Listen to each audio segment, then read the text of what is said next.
speaking to you from number 4, Cowley Street. Yesterday morning, the president of this party went into a cupboard with himself and issued an ultimatum to himself that unless within 24 hours this party supported a clear political philosophy, a state of hostilities would exist.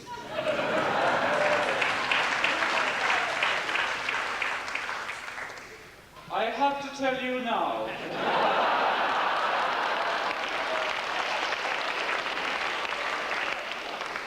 that no such undertaking has been received, and that consequently this party is at war with itself.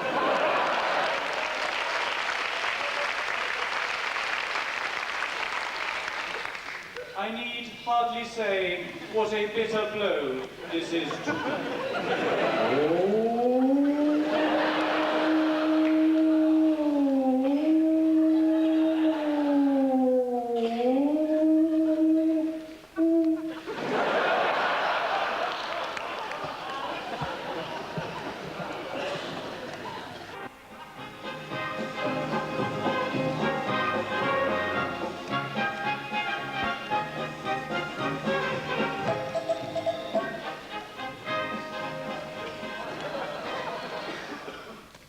I'm speaking to you live from the home of relegation-stricken Democrat United.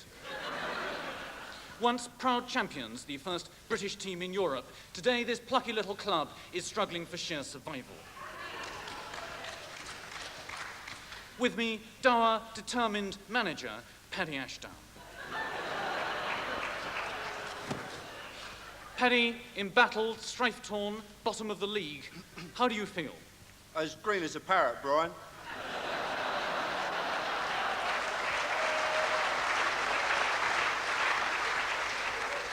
But in many ways, it was a moral victory. How was that, Paddy? Well, it was a campaign of two halves, and the team on the park gave me 90 minutes of total commitment.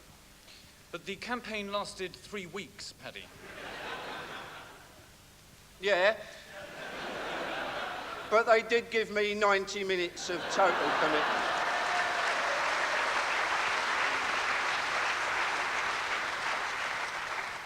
So what went wrong, Paddy? Well, we've suffered from injury problems all season, Brian. Mostly self-inflicted during training. But it was the crowd that put the final boot in. Paddy, how do you see your future now? Well, this is it. What is, Paddy? What is what? What is this which is it, Paddy? Oh, well, of course, most of the lads couldn't hit a cow's arse with a banjo.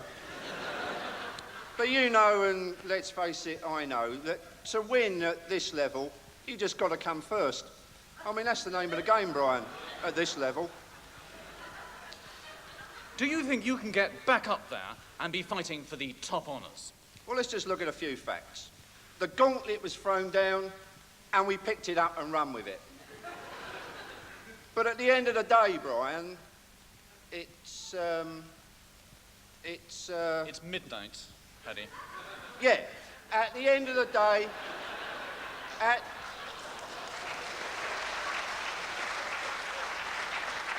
the end of the day, it is midnight. And that's the name of the time, Brian. Paddy, how do you cope with the pressures of your position? Well, you know, Brian, you have your good days and you have your bad days. Some days I feel like I'm hanging from the ceiling by my pubes. And other days I feel like my head's stuffed down the lavatory. But I don't let it get me down. You have to remember, Brian, there's many a true word twixt cup and lip. And you can't make an omelette without laying eggs. But remember, if you want a really good salad, you need a bunch of tossers.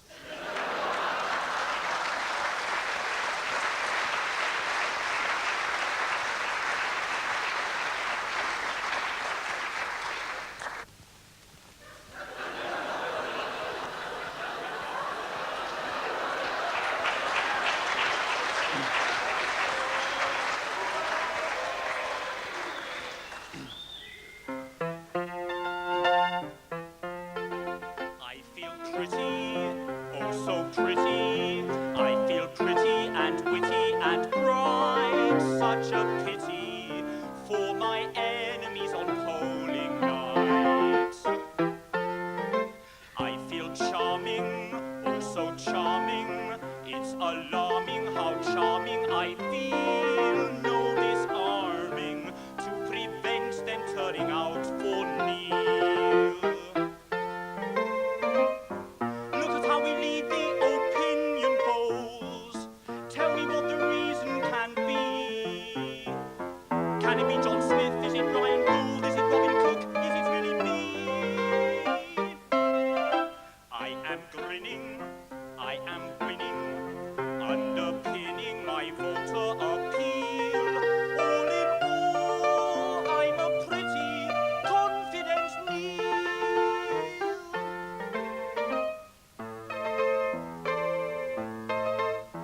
Have you met my good friend Neil Kinnock, the craziest bloke on the block? Just 'cause he had one little winnock, ever since he's been in an advanced state of shock. Thinks he's on course to win every seat. He isn't on course, he's merely on heat. They targeted their image, and that was the game. But under it all, they're still just the same. Keep away from him, we implore you. Don't you play with him, we assure you. Where he belongs is out in the cold. If you vote for him, don't say you weren't told.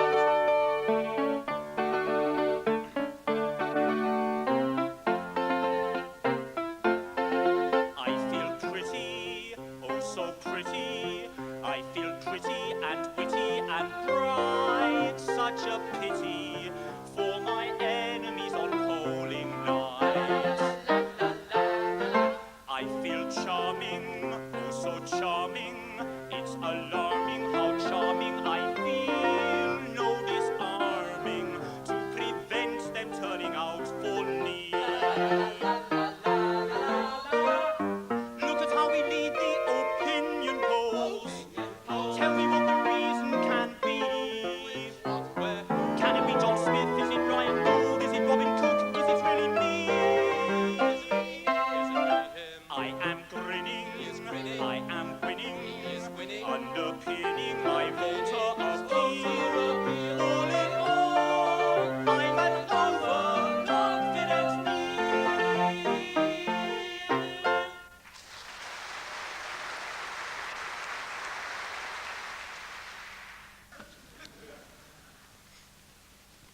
Good morning, ladies and gentlemen.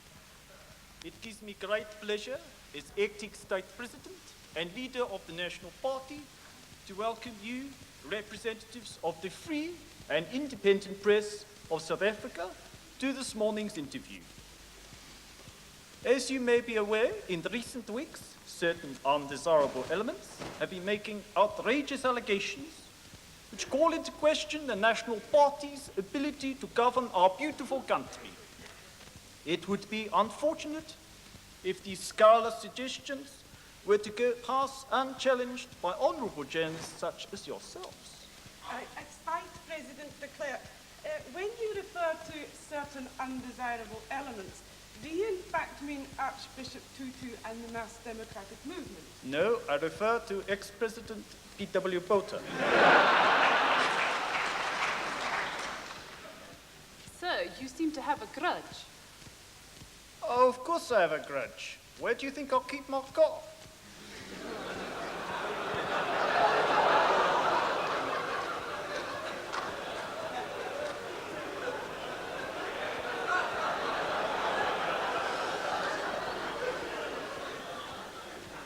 Is it true that ex-President Botha forbade you to visit Dr. Kaunda? Yes, it is true, because he did not understand the full significance of the proposal. It was a mission to several other friendly countries who share our desire to create peaceful, orderly, democratic systems. So you were going to see Mr. Mugabe in Zimbabwe? No, we had fixed up to see the Chinese Politburo and General Noriega in Panama. Vice President de Klerk, it has been said that by deposing Mr. Botha in such a brutal manner, you have done irreparable damage to one of the few great statesmen of South Africa. That is a lie, madam. The report by the security forces clearly states that the marks found on Mr. Botha's body were entirely self-inflicted. They were a direct result of the president's resisting a gentle attempt to help him into a straitjacket. State President de Klerk, would you explain why 50 of Mr. Nelson Mandela's friends and relatives were recently admitted to jail? Another piece of seditious, scurrilous slander put about by perpetrators, enemies of our beautiful country. None of these persons are in jail. There is no trace of them. But, State President, isn't that usually the case? Of course.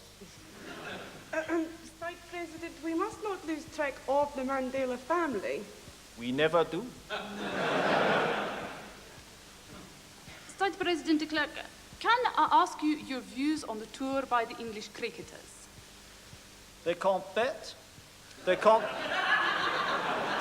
bowl for biltong, and most of them have just been staffed by the Australians. It should be just what we like to see in our country. What's that? A whitewash. State President de Klerk, is it not in fact true that this clapped-out bunch of mercenaries were brought over here simply to provide a badly needed fillip for your flagging electoral fortunes? Cock! Another monstrous allegation put about by communist kaffa-loving foreigners. Anyway, Philip de Freitas has cried off. Nonetheless, State President, you must admit that your party has taken a lot of flack during the election about the disastrous state of the economy. Madam, there is nothing wrong with our economy. Remember the old Voortrekker saying, better racially pure in the red than in the black with the blacks. But surely, State President, you are alarmed at the challenge being mounted by the Progressive Federal Party. Not at all. They have just changed their name to the Democrats.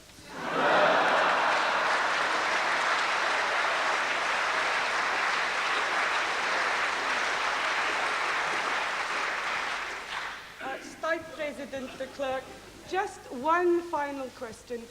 What do you really stand for? Don't be stupid. Everybody knows what FW stands for.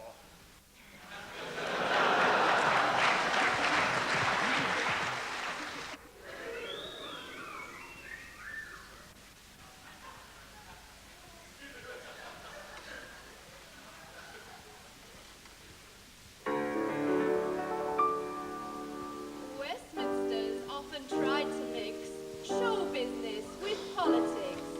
From Austin Mitchell to Robert Kilroy.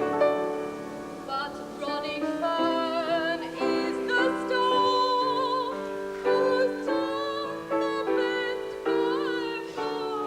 Oh, gee, it's great. At last we've got an MP who can really sing and dance.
And now a party political broadcast on behalf of the Social and Liberal Democrats by the Right Honourable Paddy Ashdown MP.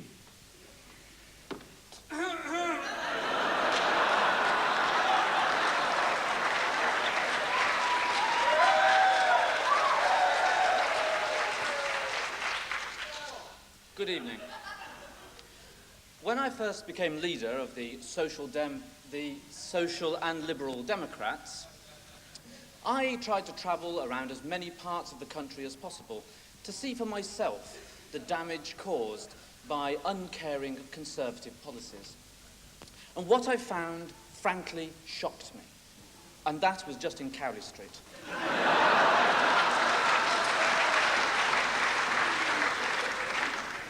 So come and take a trip around Thatcher's Britain with me. First, we go to Richmond in North Yorkshire, where I heard local people speaking out against water privatisation.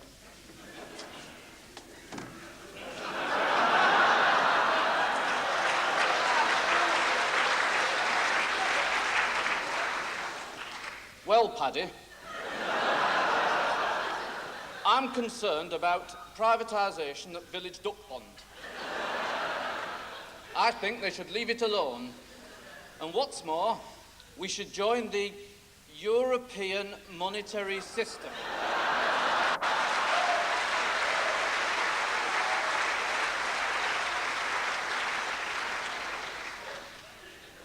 Well, I quite agree. But as they walk around their villages, it's not just the water they pass that concerns me. Let's talk to our young people and see what they think about their schools.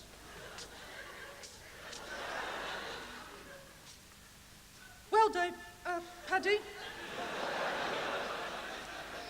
they're going to close my local school. That's terrible. And why is that? Because apart from me, the youngest inhabitant is 95. That's not right. No, it's not. It's Mrs. Thatcher's fault. Don't worry, lad. We'd have the school open in a jiffy if we only joined the European monetary system.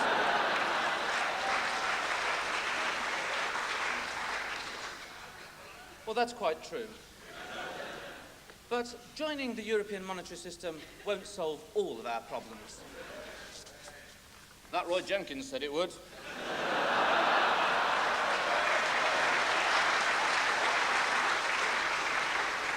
But you know, it's not just our countryside where there are problems. Let's take a look at our inner cities.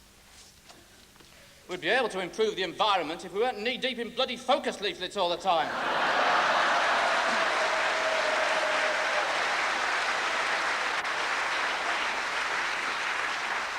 Yes, well, of course, that's one view. Let's hear from our citizens from ethnic minorities and see what they have to say. Well, Paddy, my family all have to live in one room. And because of Conservative housing cuts, we are not going to be rehoused. That's terrible. What would you do about it? I would join the European monetary system.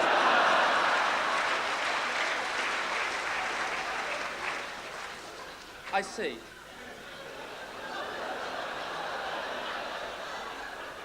And anything else? Yes. I would introduce proportional representation based on STV in multi-member constituencies.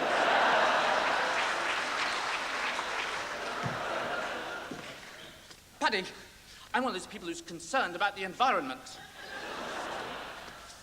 I thought you might be.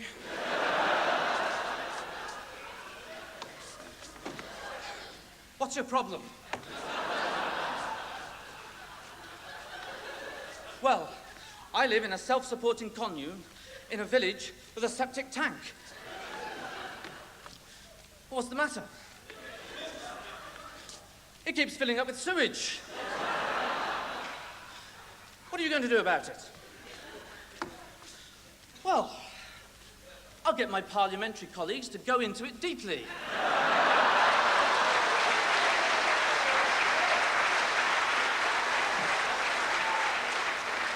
Paddy, I'm an ordinary housewife,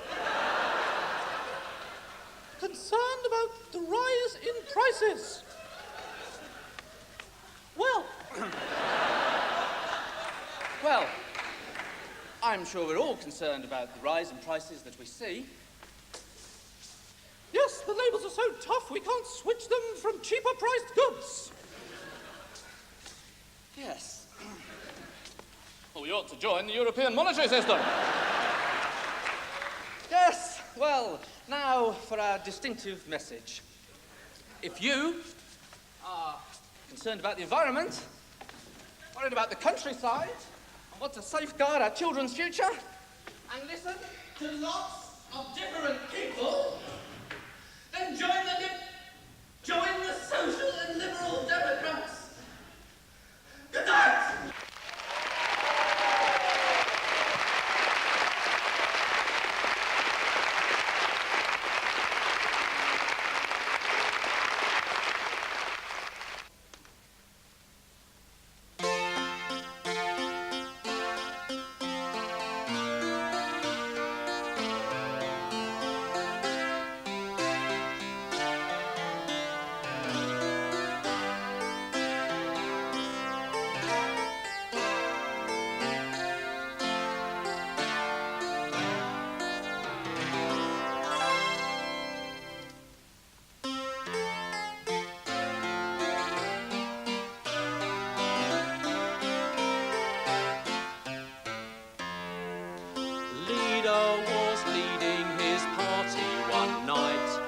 Ragbag collection, a pitiful sight. Its principles bare, its policies thin. 'Twas naught but and skeleton covered in skin. So Paddy turned round, cried woe and alack. It was only a moment, but when he turned back, his party had gone, and in anguish he cried, "Oh, where has my party gone?" The voters replied, "Oh, your party has gone down the plug hole. Your party has gone every bit. It's been rather low for a year or so, and now it's face first in the shit. Your party is totally knackered. Your leadership's right down the drain. Still no need to feel blue, there's just one thing to do. Bring back the Liberals again."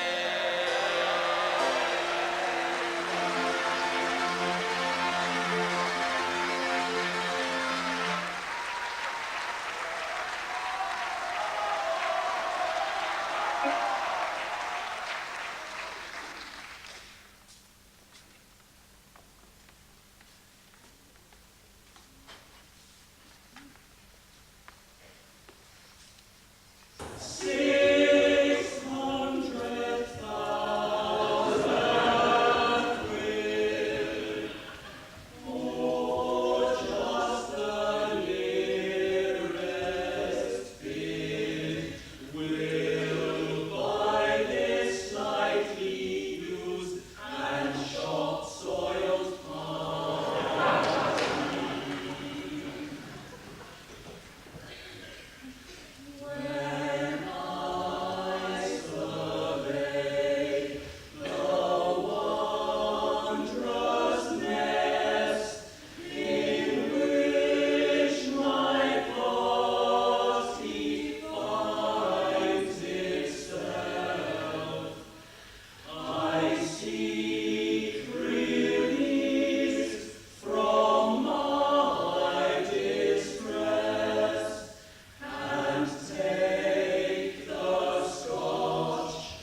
have come from the Queen. No, I haven't. I've come from the Greens.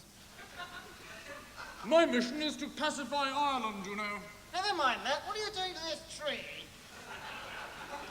I am the greatest reforming politician of the 19th century. An anti-arboreal fascist lapdog, more like. This tree is expression of the beauty of nature. This tree is an obstacle to industrial progress. It's part of our natural heritage. This tree obstructs the liberated energies of the entrepreneurial classes. I smite it. Thus. Gladstone, stop. Hold thy chopper.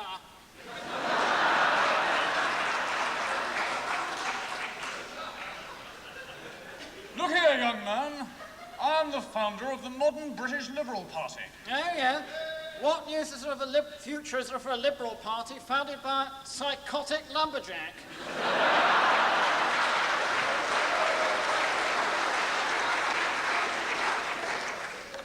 This tree is a blot upon the very escutcheon of England. On the what? The escutcheon. What's an escutcheon when it's at home? It's... Never mind what an escutcheon is. Look, I am a person of dignity and bearing. I haven't got time to stand here arguing with you. Expecting a call from the palace? Yes, that's right. Oh.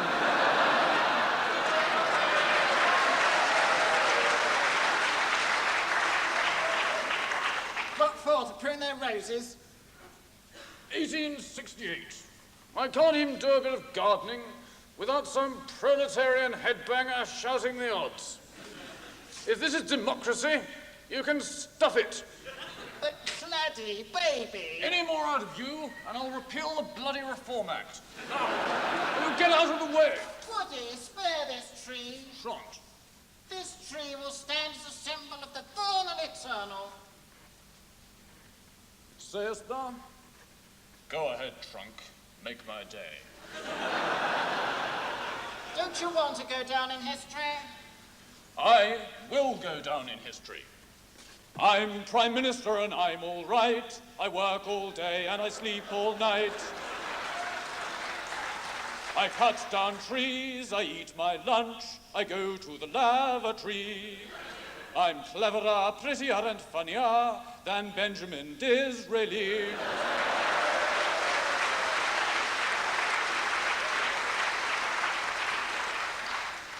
So there. Look, in 100 years' time, all that people will remember you for is this tree. Nonsense. People will remember me for my mighty and radical reforms. Oh, yeah? How many people remember him for his mighty and radical reforms? Well, apart from rows A, B, C, and H, not many, see? Oh dear. Gladstone, change the course of history. Become Britain's first Green Prime Minister. But what about industrial progress? We're against it. What about letting money fructify in the pockets of the people? Fruit. You want me to let fruit fructify in the pockets of the people? Rhubarb. Won't that be a bit messy? Messy, I grant you, but environmentally sound.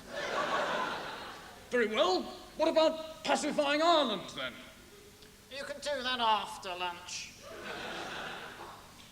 Do I get to wear the sandals? If you want to, yes.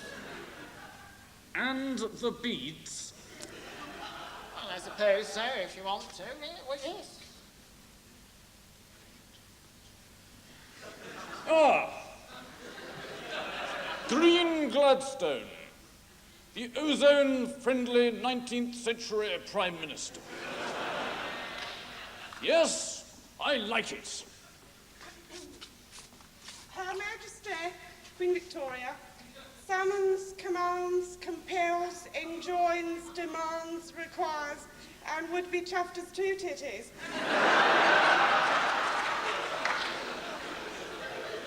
that thou wouldst come to her most royal Paris? My mission is to sanctify the woodlands. Oh, bugger it, we got the wrong place. Sorry, Squire, just go next door. Thank you very much.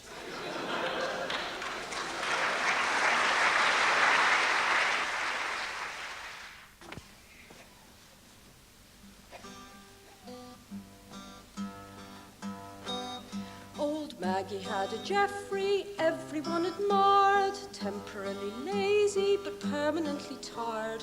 Bag at every corner, balancing his face, and away with putting nasty foreign people in their place. Maggie slyly said, "We've underrated him, why not train him?" Then she took a rag, she rubbed him, she scrubbed him, she oiled and embrocated him. She took him to the house, and when the speaker dropped the flag, there was Ridley pushing him and shoving him and shushing him. Wakeham, Ingham and everyone around lined up attacking him, shoving him and smacking him. They might as well have tried to knock old Big Ben down. The donkey was eyeing them and openly defying them, winking, blinking and twisting out of place. Ridley reversing it, the Home Office cursing it, the day old Maggie's donkey ran the reshuffle race. The muscles of the yes-men, never known to flinch, couldn't move the donkey a quarter of an inch. Old Maggie lay exhausted, hanging round his throat, with grip just like a Scotsman on a £5 note. Patton Baker lined up with the cabinet. It's your party, loyalty is all. He raced up, ready to support the Wets. He started off to run, but then he sensed his massive fall. And there was Ridley pushing him and shoving him and shushing him. Wakeham, Ingham, old Maggie at the fore. She started poking him and grabbing him and choking him. He kicked her in the handbag and he laughed, hee-haw. All the old Conservatives, the radical superlatives, Liberals, Labour, hurried to the place, stood there in unity, urging the community to help old Maggie's donkey win the reshuffle race. The House began to cheer him, and Wetherell, the judge, came up to assist them, but still he wouldn't budge. The jockey who was riding, little Charlie Pole, was so thoroughly disgusted he threw in the bloody towel. Parkinson, Gomer, students of psychology, swore they'd shift him with some bribery. Power, influence, nice house in the country. The donkey gave a sneeze and blew the package to the sea. And there was Ridley pushing him and shoving him and shushing him. Wakeham, Ingham, all the bally crew, Tory Central Party, the Lords and Luciati, the Regiment of Women and the Home Sec too. They seized him, they harried him, they picked him up and carried him, jeered him, sneered him to the winning place. Wetzel drew aside and cheered Sir Geoffrey till they cried, because old Maggie's donkey lost the reshuffle race.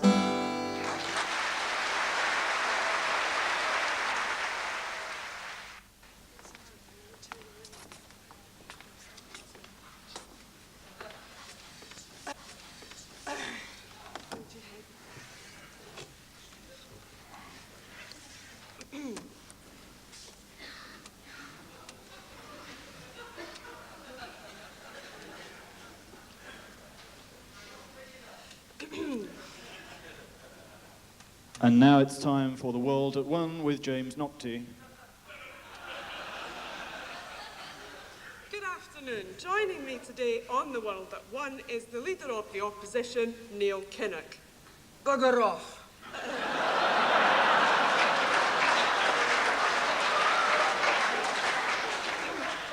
I'm sorry, Neil, is your microphone working all right? You can't possibly expect me to answer a question like that.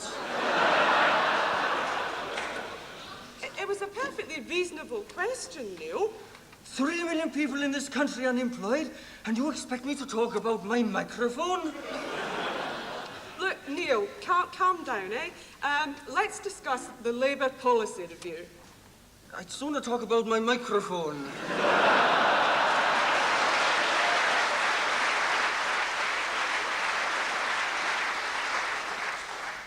Neil, look, suppose you were Prime Minister, faced with rising interest rates and roaring inflation and a huge balance of trade deficit. What would you do?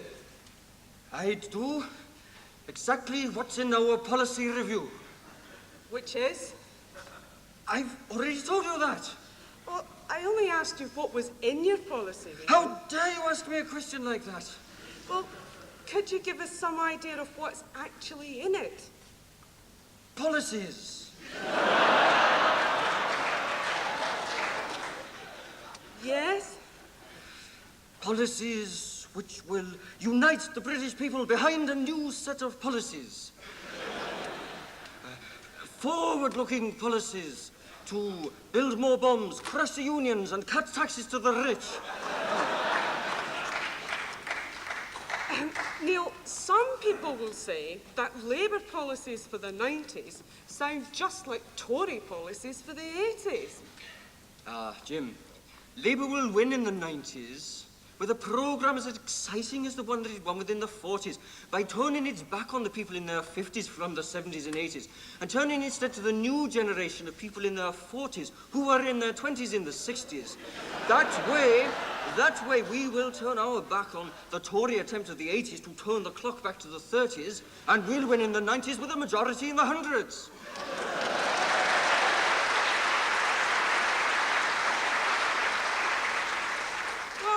We're not at 6s and 7s anymore, Neil. And that's all that we have time for. Thank you, Neil Kinnock, and back to the studio. Wasn't bad, Neil, was it? Did you fancy a swift one? How dare you ask me a question like that? But I only asked you if you wanted... You wouldn't ask Margaret Thatcher back for a swift one. Too right, I would. Bloody BBC bias. Look, Neil, come on, come to the bar. You can have anything you like. Just don't ask for a Bloody Mary, okay? Right?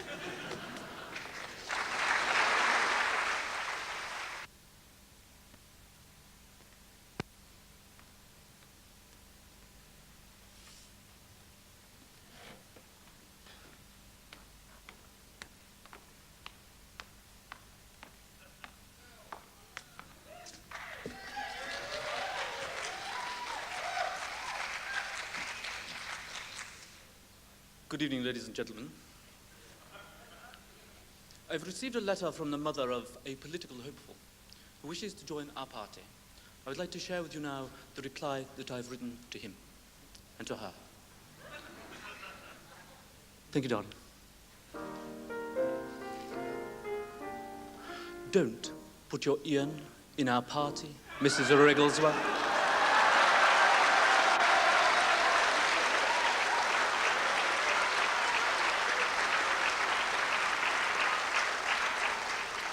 Don't put your Ian in our group. The profession's overcrowded and the struggle's pretty tough. But allowing the fact he's plenty of tact, that isn't quite enough. He's left Owen now to give the wretched chap his due. But don't you think the socialists he also buggered too? I repeat, Mrs. Wrigglesworth, sweet Mrs. Wrigglesworth, don't send your Ian down to us.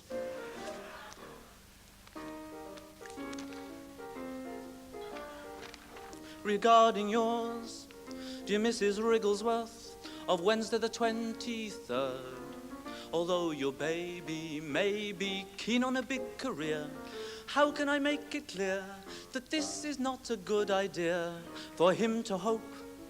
Dear Mrs. Wrigglesworth, is on the face of it absurd, for his personality is not in reality exciting enough, enticing enough for this particular sphere.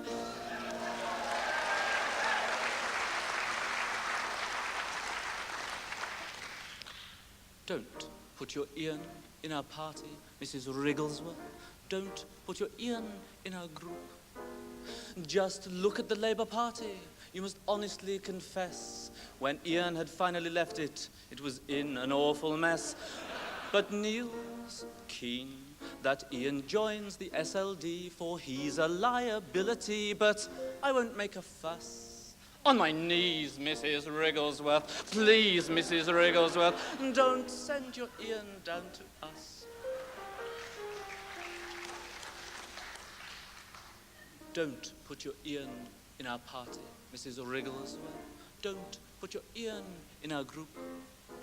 You know, he went with David Owen. I wonder what happened to him. But with Ian, my dear, I fear, my dear, we'd really be stuck with him. He's a nice chap, and though his teeth are fairly good, he's not the sort of chap we would want to be with us. To the Greens, Mrs. Wrigglesworth. Please, Mrs. Wrigglesworth, don't send your Ian down to us.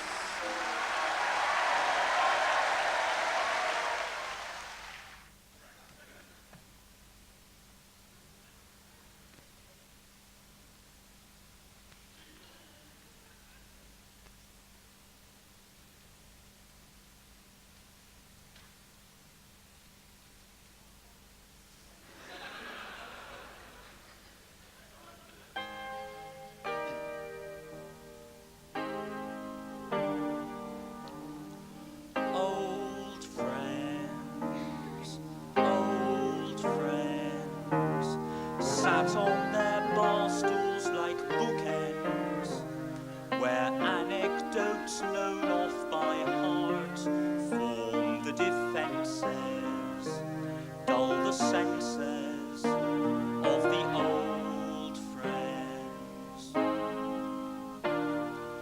Old friends, liberal veterans way back when, looking for answers and waiting for the sunrise.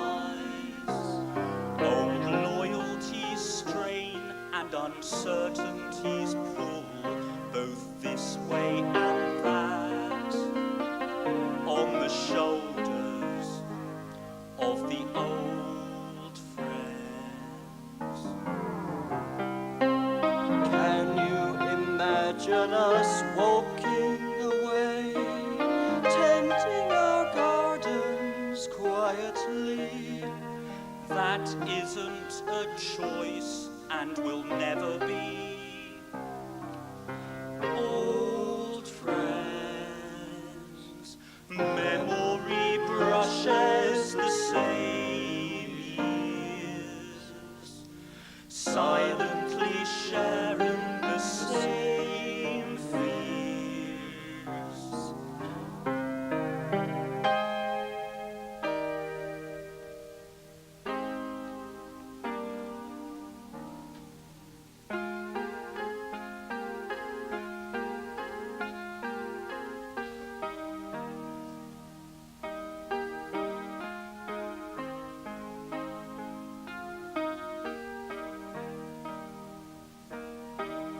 Time it was, and what a time it was, it was.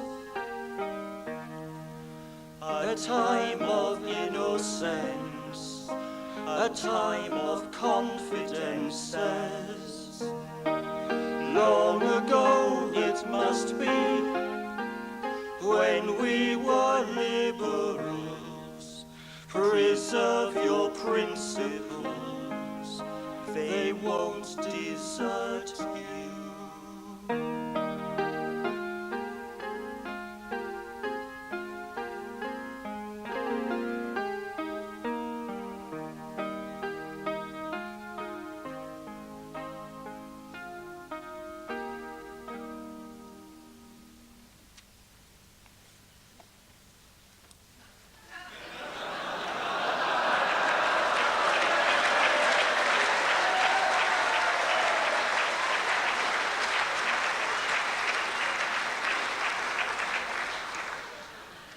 I wish to register a complaint.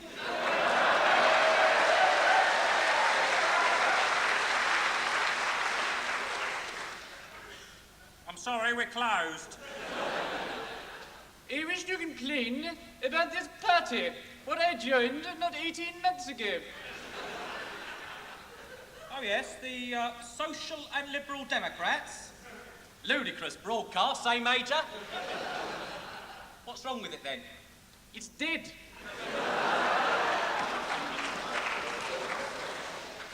No. I think you'll find it's redefining its image.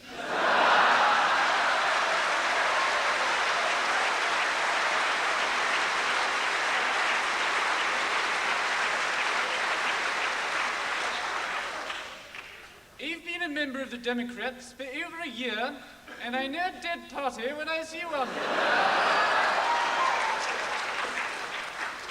No, it is sharpening its image. The image don't enter voters' heads. It's dead. Well, it's carrying out a major review of its headquarters structure.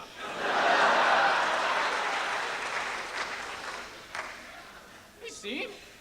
I better wake it up then. Hello, SLD!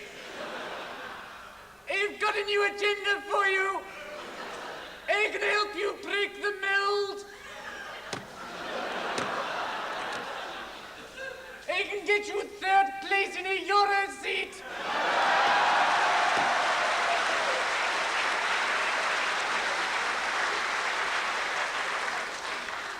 I can get rid of Ian Wigglesworth for you.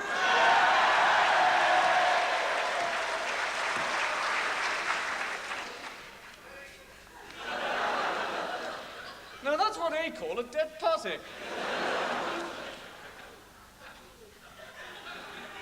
No, it's planning its strategy for power.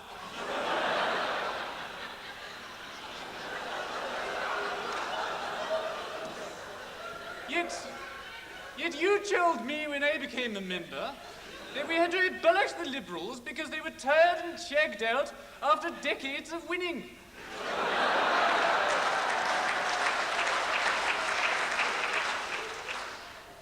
Well, it's probably pining for the 23%. Pining for the 23%? What kind of talk is that? Well, it's what your third party got before merger. He's dead. It's pining. I wouldn't be at all surprised if it didn't wake up, square up to the modern political agenda, and come forth.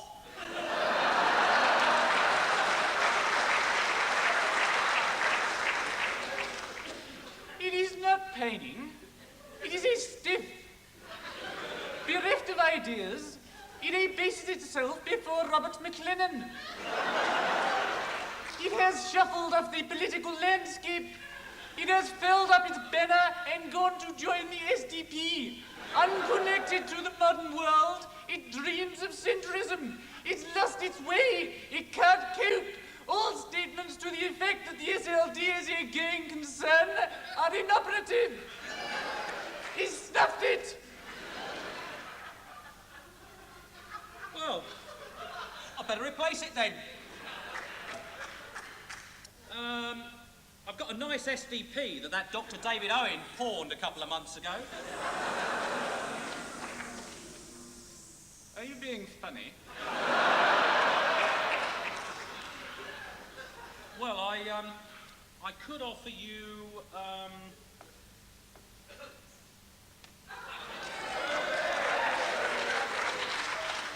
the continuing Liberal Party.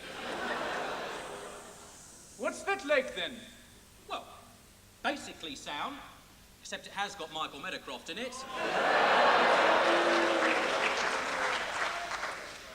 But it's got a terrific preamble to its constitution.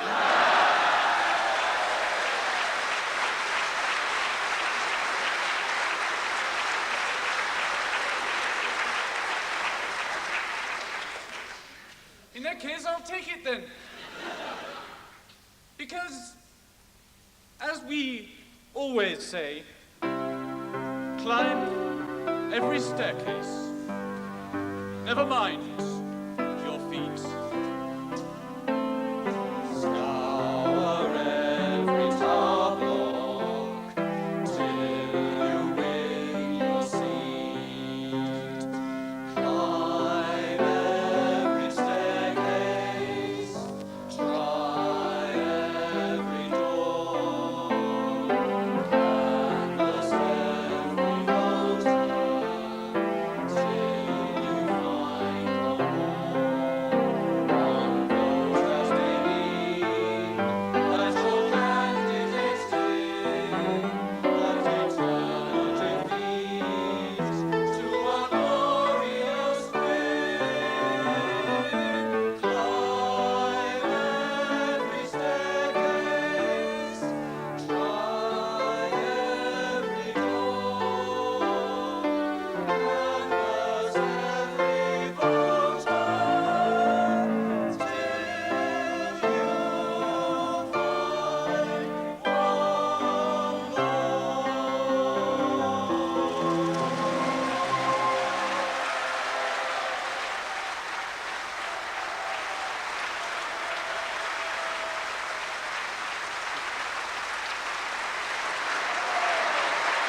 right, also all sing along, all right?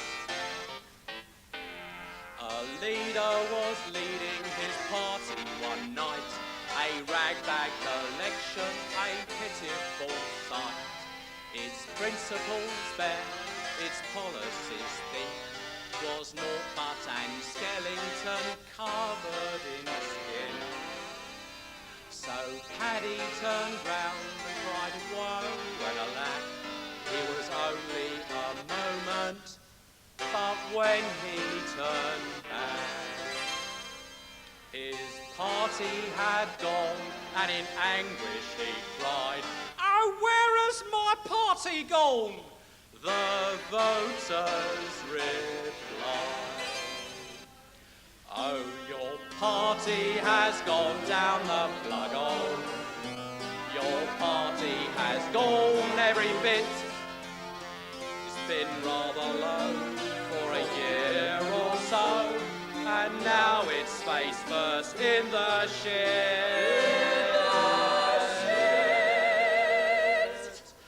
Oh, your party is totally knackered.